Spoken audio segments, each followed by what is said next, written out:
Welcome to the Yale School of Forestry and Environmental Studies tonight on this chilly evening. Thanks for coming out. And to tonight's panel discussion, Conflict and Natural Resources, Integrated Civilian Military Perspectives and Approaches. My name's Dave DeFusco. I'm the Communications Director at FENS, and I'm editor of Environment Yale magazine.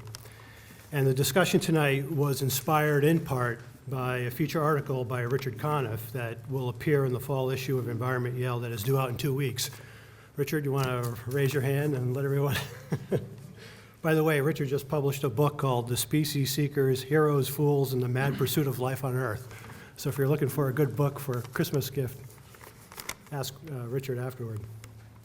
The Environment Yale article is called Forestry on the Front Lines, and in it he describes the efforts of the three distinguished gentlemen sitting here on my right in establishing a joint civilian-military team in eastern Afghanistan to address how natural resources smuggling, insurgency, criminality, and government corruption fuel conflicts around the world. That project is called the Natural Resources Counterinsurgency Cell at Task Force Bastogne, and it is a successor to the Army's Task Force Mountain Warrior, of which U.S. Army Colonel Randy George was commander. Colonel George served 2 Operation Iraqi Freedom Tours as a battalion commander, was an advisor to the Multinational Corps commander, and is now a military fellow at the Council on Foreign Relations. Dante Paradiso, as a member of the State Department, guided the team's effort while relying upon his considerable knowledge of these issues from his service in Liberia. Dante is a Yale College graduate and a career Foreign Service officer, most recently serving as Deputy Political Economic Counselor at the U.S. Embassy in Addis Ababa. Harry Bader is an FENS doctoral candidate who works for the U.S. Agency for International Development. He holds a law degree from Harvard and is a tenured professor at the University of Alaska Fairbanks School of Natural Resources. In the mid-1980s, he went to El Salvador during its civil war on a USAID project looking at land reform as a means of reducing support for the guerrilla movement. And in the early 1990s, he worked in Bosnia for the United Nations using spectral imaging and other techniques to locate mass graves beneath the forest canopy. I'll start the conversation off by asking Harry a simple question. How and why did you get involved in this effort? Well, I can start this off very easily by passing the question off to Dante Paradiso because I was sent to eastern Afghanistan at the request of Mr. Paradiso and Colonel George because they were the ones who saw a particular need that could be satisfied by USAID, a special program that kind of combines development with counterinsurgency. And so with that, I will pass it off to Dante to discuss how it was that this request came about. Well, thanks, Harry. Just one quick thing. It's great to be here at Yale Forestry School because, actually, you got my start in a lot of international work because I knew somebody who was at the Yale Forestry School, a guy named Peter Lewis, who went and did the backcountry trail program with the California Conservation Corps for many years. He recently passed away, but he was certainly a legend around these parts. It's a real honor to be here speaking to this crowd, and thank you all for coming out on a Monday evening. We got Harry involved in part because we had heard that there were some issues with timber in the area that we were engaged, and our brigade covered 4 provinces in eastern Afghanistan, and Colonel George will talk a little bit more about the area of responsibility. But I'm going to start on a comparative note because when you really look at conflict and natural resources, it really kind of falls into 3 baskets. The first is what you hear is indigenous folks sort of in conflict with maybe a central government or a government that is looking to take over resources for one reason or another, and that can be a driver of conflict. The second area is really competing groups that are fighting for control of a resource.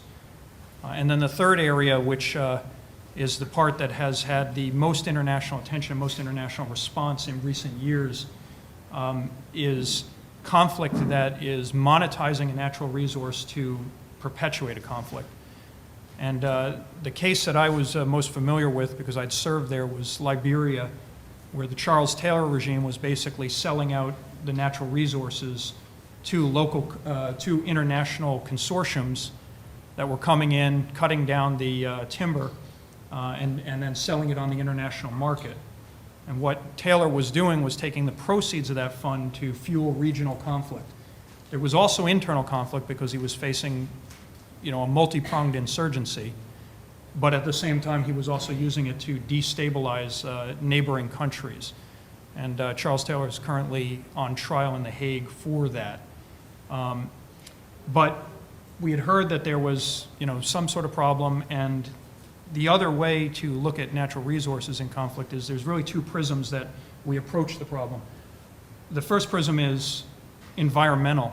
A lot of folks get involved in natural resources because they're basically worried about, land degradation, the economic damage to local communities, and things like that, and they basically address natural resources through that prism. And then there's the conflict prism, which is, okay, the resources are being degraded, but the main problem is that they are contributing to instability, and so you cannot address the other problem. They're obviously interrelated, and we found that in Afghanistan. The main point, though, is that you have to understand the local context so that you can apply the remedies. So remedies that we applied in Liberia were international sanction on the regime. And you could actually get a number of people in the international community to agree to a ban on the export of Liberian timber. And it was driven for two reasons. The first reason was concerned of the degradation of the forests there. And so I think that led to a lot of the international pressure that eventually led to a ban. And the second way you could look at it, or the way it was approached, was to really go after the actors in the conflict and try to broker peace on the ground so that you could at some point get beyond this as a fuel for conflict. Timber is actually something that you can apply this remedy to because it's large, it's easy to track, and when you move it into other countries, it's very easy to know sort of where it's coming from and where the ships are coming from. It's a lot harder with smaller resources like diamonds, and I think everybody's heard about conflict diamonds or blood diamonds. In Afghanistan, when we arrived, what we'd found is that the government had basically put a ban on the movement and sale of timber in local regions, and I think it was environmentally driven because there is in certain areas with certain types of timber, and Harry will get into a lot more details on that. There is an environmental degradation problem that's not insignificant, and that has problems for, and has consequences for the long-term sustainability of timber as an economic benefit to communities. So the solution that was sort of being applied was to ensure that nothing would really happen until a good legal regime was in place and the right tax structure was in place, and then the government had the right mechanisms by which to control and manage the resource properly. So that was understandable as to why they were doing it. But what we found is that set local communities in opposition to the government, because the local communities have been managing this resource off and on in times of conflict for many, many years.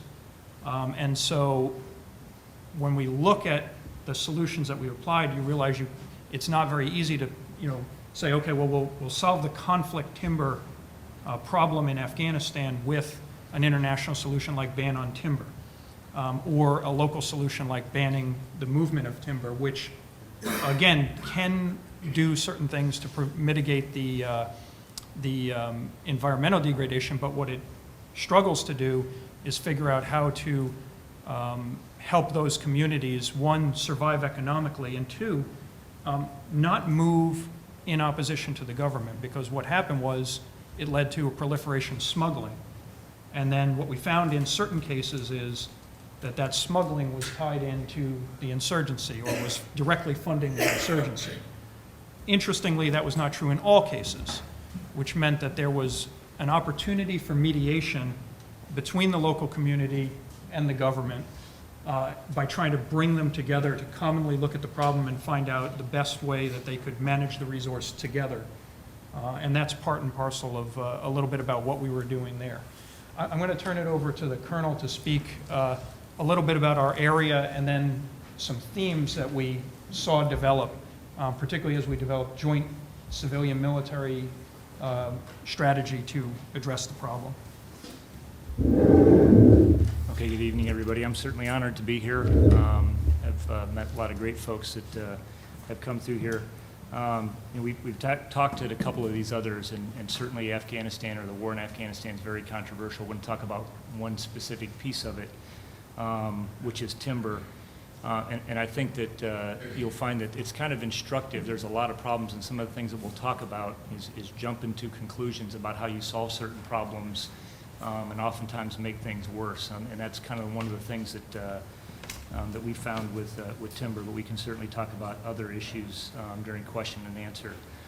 You can get an idea of the terrain that's up in the northeastern Afghanistan, and you can also imagine what it takes that they would actually be dragging this timber around. That's Afghan cedar up through there. You could go from about 5,000 feet to 14 or 15,000 feet in about 5 kilometers, so in about 5,000 feet. It just gives you an idea of just how rough that terrain is. We had 4 provinces in the northeast. It's in the Pashtun belt up in the northeast, except for Nuristan, which was strictly a different tribe, and that was probably the most remote area, but very heavily timbered. A lot of gems. Some of the stuff you may have seen in the news about, they have extensive amount of gems. A lot of that is up in that part of in northern Afghanistan. About 3.5 million people. Once again, a lot of those were down in Nangarhar. You may have heard of Nangarhar. That's where the Tora Bora Mountains. So when that comes up and you talk about where Osama bin Laden was, that was in the southern part of our area and it escaped into Pakistan. It's about 375 kilometers or so of border with Pakistan.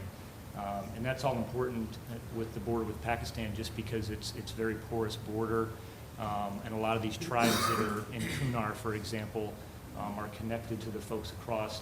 And a lot of the timber that we'll talk about that was smuggled out was going, that's where it was headed. Okay, first, and I'm going to quote somebody because I'm reading a real interesting book. I know that was written by Professor Scott here, James Scott, in the 90s. And this book is Seeing Like a State. And the premise is basically that a lot of times, especially nascent governments, third world countries will impose certain laws or rules from the center without having any real idea of how things are worked out on the ground. I think one of his first examples he uses, he goes through a forestry example.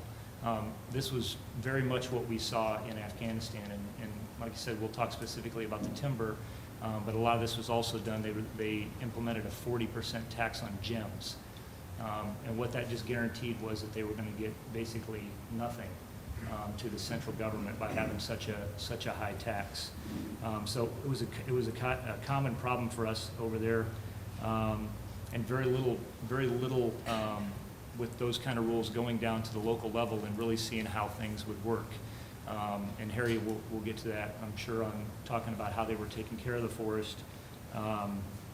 But it went with gems, it went with marble, and it also goes to basically understanding local solutions when you're standing up even security forces that were over there. So I think that this is an important lesson for us to hold and to learn, not just for counterinsurgency operations, but also for any kind of stability operations, or also if our country is going to go out and provide help to other nations, is understanding what some of these centralized rules, what they can impact, and the kind of backlash that they can have.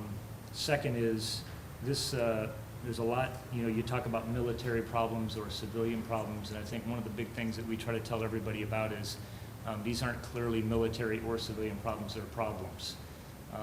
And it gives you an idea of you just have to have an understanding of what that problem is if you're going to attack it. We had 6,500 military, and I think we had 41 civilians in our task force from several different agencies that were in there.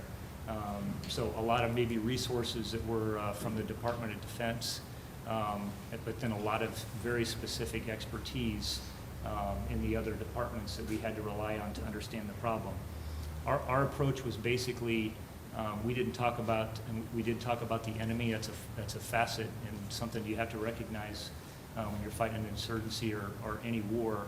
But what we really tried to focus on was what was the problem, and we had to understand the problem.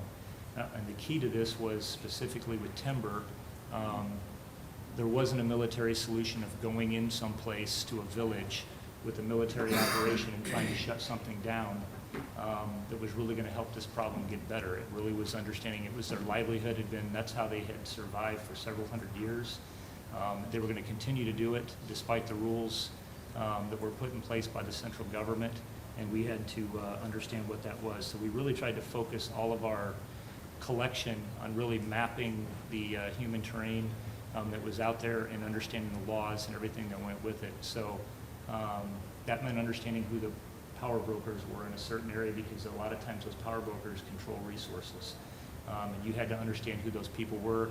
That was different if that was somebody who was a warlord and was causing instability than a family that had timber and needed to use and was basically, even though it was against the law, very legitimate in their business and moving it across the border. And then the other thing that kind of goes along with that is the interlinkage of the problems, of that specific problem with timber that we faced.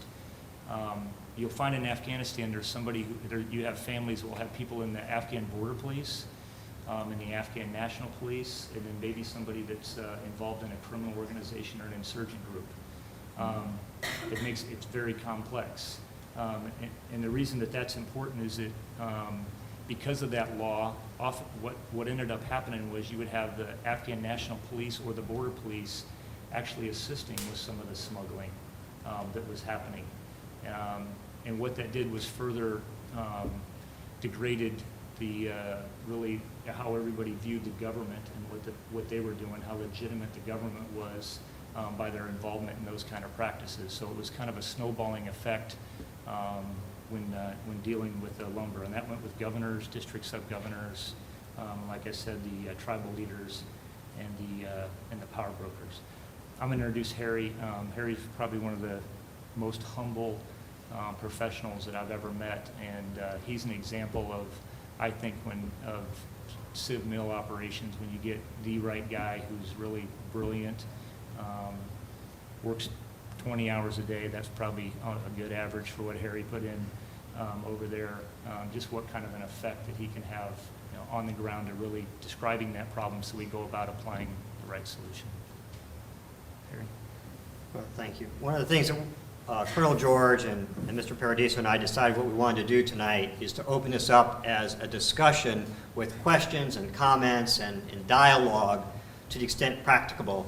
And so what I'll do, just to give a quick snapshot, is I'll present just 10 PowerPoint slides that give an overview of the area, what the problems were, and what the solution is that Colonel George and Dante brought to this and in the setting up of the Natural Resources Counterinsurgency Cell that has been carried on by Task Force Bastogne. So I'll just quickly go through that, and then I think we can answer any questions or entertain comments. Just very quickly, and also, I am an involuntary Luddite, so I just have one quick question, is what button do I push to advance the... I'm going to say the enter button. The enter? Okay, is that right? The right arrow usually. Okay, this shows you that I'm an old school kind of person. The 1905 Yale curriculum would have been just fine for me. So this gives you an idea. You oftentimes you will see pictures of Afghanistan that is a desolate, barren desert. For much of the area where we're operating in, that is not the case. These are forests above 9,000 feet for the most part, starting about 7,000 feet, going up to about 14,000 feet of spruce, pine, evergreen, oak, cedar, and fir. The target species that is harvested and smuggled is the cedar, Cedrus deodora.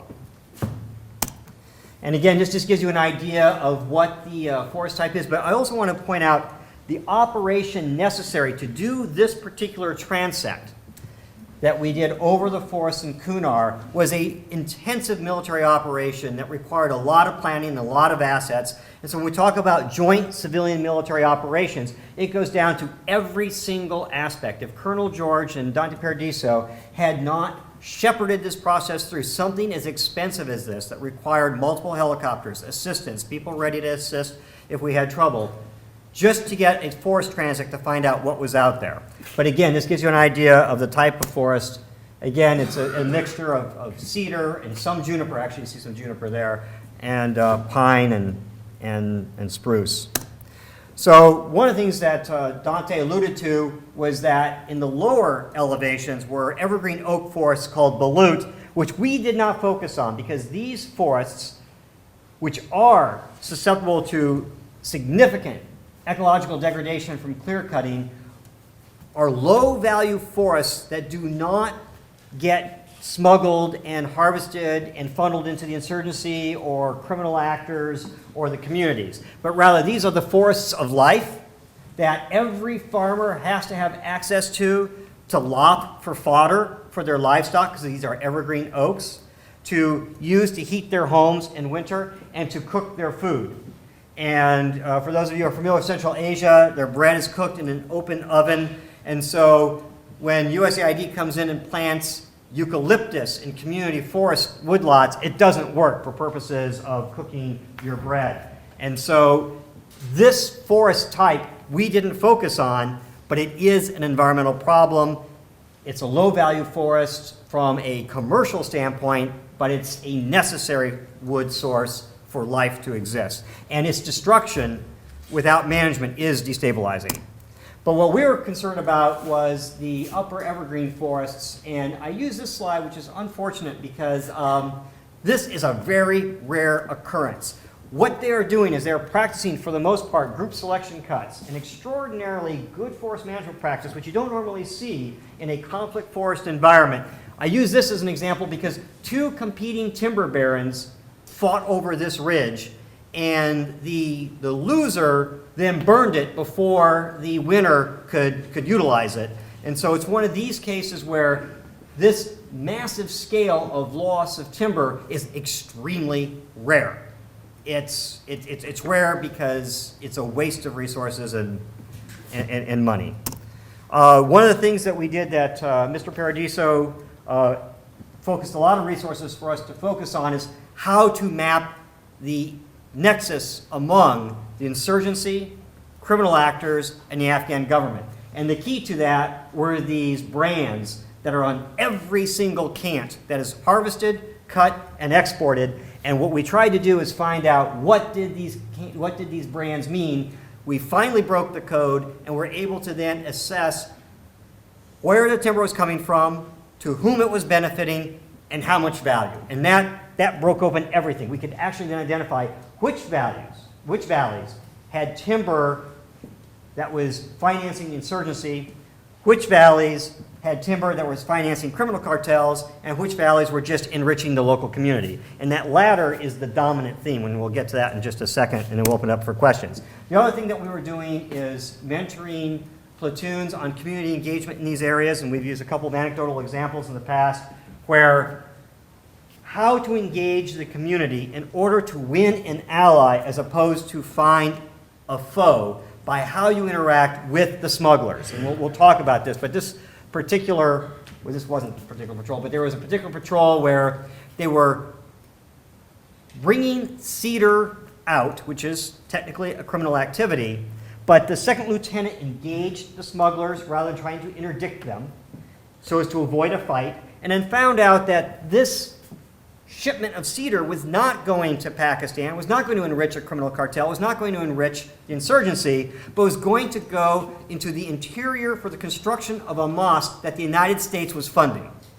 So had this young lieutenant used violent interdiction to crack down on it, we would have had a foe. And instead, we had a friend who was stunned and then told the rest of the community that that mosque was U.S. funded, and that lieutenant was later invited to a family wedding.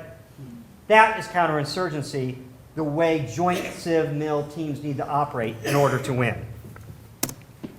The other thing that Dante alluded to is that we had to profile who the insurgents were recruiting for mid-level leadership in these villages. Who was susceptible to being recruited for mid-level leadership in these villages, and who was resistant to being recruited for mid-level. And I keep saying mid-level, mid-level, mid-level, because we can hire every single seventh-born son in a community in a cash for work program. 95% of the men could be hired in that community by USAID and have not one impact on that community's loyalty to either the insurgency, to the Afghan government, or to nobody. But if you target the respected, we use the term the Shanes. I'm sure many of you have seen the movie Shane. Shane was not a sheriff. Shane was not the rancher who owned all the land. Shane was a guy who rode into town that everyone respected by his integrity and his ability and his intellect, and people rallied around him and did the right thing. This program is trying to find the Shanes in the community, get them on board to natural resources stewardship, and away from being susceptible to being drawn into the insurgency. If we can find an opportunity for men to bring respect to their reputation while benefiting their community in that community, we can keep them from trying to gain respect in the community through the use of a gun. And we've been time and again informed by village leaders, our men have no opportunity to attain status other than that by a gun, because most of the traditional mechanisms have been destroyed by 30 years of war. And with that, we close and open up for questions and comments. And again, it's an incredible forest type. It looks a lot like, as Professor Ann Camp pointed out, it looks like Wenatchee. You know, it looks like northern Idaho. And it really does. It's extraordinary. We had trees with a DBH of 5 feet, 140 feet tall. I mean, these are incredible trees. And with that, I'll turn it over to Colonel George and Dante Paradiso to control the questions and make comments, and we're ready to run.